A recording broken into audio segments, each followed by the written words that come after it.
Hello students, जय Shri Krishna. 10th class Hindi medium, कैसे हैं आप सब। ये चैप्टर जो चला हुआ है विद्युत धारा के चुंबकीय प्रभाव, आज थर्ड चरण में थर्ड पोर्शन, और उसके लिए हम आप आज 15 जुलाई में हम आज की स्टडी कर रहे हैं। तो स्टूडेंट्स, ये चैप्टर काफ़ी इम्पोर्टेंट है और काफ़ी अच्छा चैप्टर है, काफ़ी सही चैप्टर है। बहुत सारे नंबर का कवरेज इस चैप्टर में से आता है बोर्ड एग्ज़ाम में, और बहुत बड़ा चैप्टर है, बहुत इम्पोर्टेंट चैप्टर है। लॉन्ग आंसर टाइप क्वेश्चन इसमें से श्योर सर्टेन रखा हुआ होगा, कोड कोई सा हो, कुछ भी हो, ठीक है। तो इसको आपको बहुत ही ध्यान से पढ़ना है, क्योंकि इस चैप्टर को किए बगैर साइंस में पास होने की उम्मीद छोड़ ही दीजिएगा। तो ये चैप्टर काफ़ी इम्पोर्टेंट है। और दूसरी बात है कि आप के लिए आपके टीचर्स इतना प्रयास करते हैं, तो you should be deposit your fees in school campus. Okay, ये मैसेज भी मुझे इसमें देना था वीडियो में। और चलिए अब बगैर टाइम वेस्ट किए अपना आगे की ओर बढ़ते हैं। आगे पढ़ते हैं परिनालिका के बारे में। तो परिनालिका में विद्युत धारा प्रवाहित करने पर उसके जो चारों ओर चुंबकीय क्षेत्र उत्पन्न होता है वो किस तरह से होता है। स्टूडेंट्स, हमने पढ़ा एक धारावाही स्ट्रेट करंट कैरिंग कंडक्टर के द्वारा, यानी सीधा तार है, तब उसमें किस तरह से चुंबकीय क्षेत्र उत्पन्न होगा। उस चुंबकीय क्षेत्र की दिशा को ज्ञात करने के लिए क्या कर लगाएंगे, अभी पढ़ा हमने उसमें। तो फ्लेमिंग का जो दक्षिण हस्त अंगुष्ठ नियम उसमें लागू हुआ, और लूप यानी वृत्ताकार पास, एक तार था, सीधा तार था, सीधे तार को गोल बना दिया गया और तब उसमें से विद्युत धारा गुजारी गई, तो उसमें चुंबकीय क्षेत्र की दशा क्या होगी, ये चीज़ हमने पढ़ी। और अब है परिनालिका। पहले तो परिनालिका को पत्र पढ़ना है। परिनालिका क्या होती है, आपको क्या करना है, एक खोखला बेलन लेना है, कोई जो कि विद्युत रोधी पदार्थ का हो, कुचालक पदार्थ का हो, जैसे कि गत्ते का, उसका, और उस पर तांबे की तार, बगैर ये छिली हुई तार लेनी है आपको। कैसी छिली हुई तार लेनी है, केवल तार ही तार हो, उसके ऊपर जो प्लास्टिक वगैरह कुछ ना हो, तो तांबे की तार लेनी है और उसको आपको इसके ऊपर लपेटना है। ठीक है जी, ये आपका बेलन हो गया, और इस पर तार तार ऐसे ऐसे ऐसे बहुत सारी लपेटें। ये मैंने जो है बनाया है, ये लपेट बनाई हैं, ठीक है ना। तो आप कहीं कंफ्यूज हो क्या है क्या नहीं है। तो ये ऐसे तार लेकर के, वो बेलन लेकर के, और उसके ऊपर तांबे की तार अनेकों लपेट उसके ऊपर लगा देनी है, और ये जो युक्ति बनेगी इसको हम परिनालिका कहते हैं। ठीक है, सोलेनॉइड इंग्लिश में कहते हैं, सोलेनॉइड। तो परिनालिका को मैं और दिखा दूंगा आपको, एक फोटो उसका भी मैं दिखा दूंगा आपको। तो अब हमें क्या करना है, तांबे की तार हमने लपेट दी, परिनालिका हमारी बन गई। अब जब किसी परिनालिका के दोनों सिरों को बैटरी और कुंजी से जोड़ते हैं, तारों के निकट जो वृत्ताकार मार्ग में ही, जैसे वृत्त के चारों ओर ऐसे चुंबकीय क्षेत्र रेखाएं बन रही थी, अब ये परिनालिका है तो इसमें चारों ओर चुंबकीय क्षेत्र रेखाएं बनती हैं, और ये भी संकेंद्रीय वृत्त सी स्थिति से में होते हैं।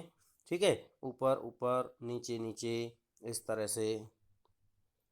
तो मुझे शायद रेड इसी पर जाना पड़ेगा, क्योंकि वो जो कलर है वो ज़्यादा अच्छा है और ज़्यादा इफ़ेक्टिव है, उसमें से अच्छा दिखाई देता है।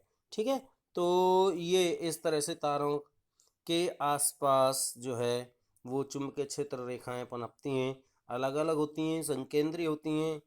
केंद्र तार से जितना दूर चलते चले जाएंगे, ये देखिए दूसरी स्थिति में मैं आपको दिखाता हूँ, जितना जितना तार से दूर चलते चले जाएंगे चुंबकीय क्षेत्र रेखाओं के केंद्र उतने ही बड़े होते चले जाएंगे, वृत्त उतने ही बड़े होते चले, और कुंडली के बीच में, परिनालिका के बीच में जो है एक स्ट्रेट यानी कि सरल रेखाएं आ जाएंगी चुंबकीय क्षेत्र रेखाओं की। तो जिससे हमें पता लगता है कि चुंबक के उसके कुंडली के मध्य में उपस्थित जो चुंबकीय क्षेत्र रेखाएं होती हैं वो कैसी होती हैं बच्चों, समांतर होती हैं, और अन्य जो है वो वृत्ताकार में होती हैं। और जितना जितना तार से हम दूर चलते चले जाते हैं, इन वृत्तों का आकार उतना ही बढ़ता चला जाता है। ओके, क्लियर हो गया। तो ये था आपका क्या, परिनालिका। और इसको बाद में आता हूँ आपका, यस स्टूडेंट्स, ये आपकी परिनालिका है। और जो परिनालिका हम बनाते हैं वो मैंने आपको बताया, ऐसे तार की लपेट, तार के ऊपर इस तरह से ये सिलेंडर, सिलेंडर के ऊपर तार लपेट करके ये परिनालिका बन गई। ठीक है जी, क्लियर हो गया। और ये परिनालिका में जो है उत्पन्न चुंबकीय क्षेत्र रेखाओं को आपको जो दर्शाया गया है, जो मैंने आपको बताया, डायग्राम में बताया, कॉपी में बताया, और इसमें भी मैंने आपको दिखा दिया है। ठीक है, उसके अंदर जो चारों ओर चुंबकीय क्षेत्र रेखाएं होती हैं वो किस प्रकार से फॉलो करती हैं। तो दोबारा से मैं अपनी कॉपी पर आ रहा हूँ अगले टॉपिक पर। और इसके बाद है फ्लेमिंग का वाम हस्त नियम। वाम मतलब उल्टा, हस्त माने हाथ। तो फ्लेमिंग के वाम हस्त नियम के अनुसार क्या है, अगर हमारा कोई बायां हाथ है तो बायां हाथ में जो पहली जो उंगली होती है अंगूठे के पास वाली, उसको कहते हैं तर्जनी। और बीच वाली जो सबसे बड़ी जो उंगली होती है उसको कहते हैं मध्यमा। जिसमें अंगूठी पहनते हैं उसको कहते हैं ठीक है, अनामिका। और चौथी जो उंगली होती है उसको शॉर्ट फिंगर होती है, जो सबसे छोटी कन्ने की उंगली, उसको कनिष्का कहते हैं। ठीक है, अंगूठा अंगूठा होता है। तो अब क्या है, तर्जनी, इस फ्लेमिंग के वामहस्त नियम के अनुसार क्या है बच्चों, कि अगर हम अपने बाएं हाथ की तर्जनी, मध्यमा और अनामिका को इस प्रकार फैलाएं कि ये एक दूसरे पर कैसे हों, लंबवत हों, लंबे लंबे। मतलब मैंने जो डायग्राम हाथ वाला है वो तो यहाँ नहीं बनाया है क्योंकि मेरी ड्राइंग बहुत अच्छी नहीं है, और उसको शायद आप बेटर वे से समझ सकें, लेकिन यहाँ पर इसको यहाँ पर ये दिखाने की कोशिश की है, तीनों एक दूसरे पर कैसे हों, लंबवत हों। तो जो तर्जनी उंगली है, ये तर्जनी थी, ये क्या है, चुंबकीय क्षेत्र को दर्शा रही है। और मध्यमा जो है वो धारा की दिशा को दर्शा रही है।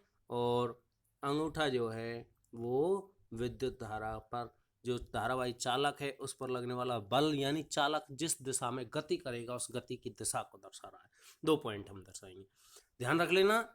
ये अभी फ्लेमिंग का वाम हस्त नियम है। दक्षिण हस्त नियम में भी तर्जनी उंगली फॉर एवर किसको दर्शाएगी, चुंबकीय क्षेत्र की दिशा को। मध्यमा उंगली किसको दर्शाएगी, विद्युत धारा की दिशा को। और अंगूठा किस को दर्शाएगा, चालक की गलत गति की दिशा को, या चालक पर लगने वाले बल की दिशा को। क्लियर हो गया होगा। और इसी को मैं अगले पॉइंट में और एक बार आपको दिखा देता हूँ डायग्राम इसका। स्टूडेंट्स, ये आ गया आपका फ्लेमिंग का वाम हस्त नियम। वाम हस्त नियम क्या कह रहा है, ये बायां हाथ फैलाया गया है हमारा, बायां हाथ में ये मध्यमा उंगली है जो कि विद्युत धारा की दिशा को दर्शाती है। ये तर्जनी, पहली उंगली तर्जनी जो कि चुंबकीय क्षेत्र की दिशा को दर्शाती है।